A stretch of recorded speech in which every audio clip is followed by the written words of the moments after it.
టాలీవుడ్ లో ఒక sensational combination కు రంగం సిద్ధమవుతోంది. సీనియర్ హీరో నందమూరి బాలకృష్ణతో గబ్బర్ సింగ్ దర్శకుడు హరీష్ శంకర్ సినిమా చేస్తున్నట్టు సమాచారం. హరీష్ సినిమా శైలికి బాలయ్య చిత్రాల స్టైల్ కు తేడా ఉంటుంది. అయితే గత కొన్నేళ్లలో బాలయ్య, గోపీచంద్ మలినేని, అనిల్ రావిపూడి, బాబీ లాంటి హరీష్ సహచర యంగ్ డైరెక్టర్లతో సినిమాలు చేసి మంచి విజయాలు అందుకున్నారు. ఆయనకు వీళ్ళు ఇమేజ్ మేక్ ఓవర్ ఇచ్చారు. ఈ క్రమంలోనే హరీష్ శంకర్ సైతం బాలయ్యతో సినిమాకు రెడీ అయినట్లు వార్తలు వస్తున్నాయి. పవన్ కళ్యాణ్ తో చాలా ఏళ్ల కిందట హరీష్ శంకర్ దర్శకత్వంలో మొదలైన సినిమాకు ఎప్పటికప్పుడు బ్రేకులు పడుతూనే ఉన్నాయి. కేవీఎన్ ప్రొడక్షన్ సంస్థ బాలయ్య, హరీష్ కలయికలో పెద్ద బడ్జెట్ లో సినిమా చేయడానికి ముందుకు వచ్చినట్లు చెబుతున్నారు. త్వరలోనే ఈ సినిమా గురించి ప్రకటన రావచ్చంటున్నారు.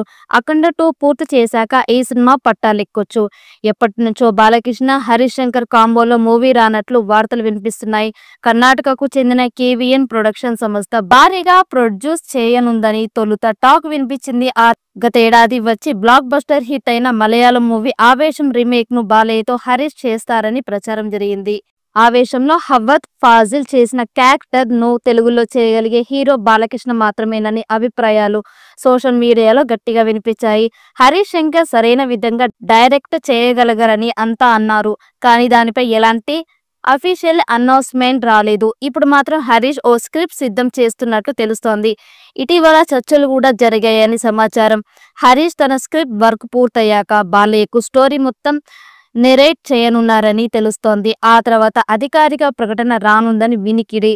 మరి బాలయ్య, హరీష్ కాంబోలో సినిమా అనౌన్స్మెంట్ ఎప్పుడు వస్తుందో వేచి చూడాలి. ఇన్సైడ్ వర్గాల సమాచారం ప్రకారం బాలయ్యకు హరీష్ ఒక కథ వినిపించాడు. ఆ లైన్ చేసిన డెవలప్మెంట్ బాలకృష్ణను విపరీతంగా ఆకట్టుకుందట. దాంతో బాలయ్య సై అన్నారని తెలిసింది. ప్రస్తుతం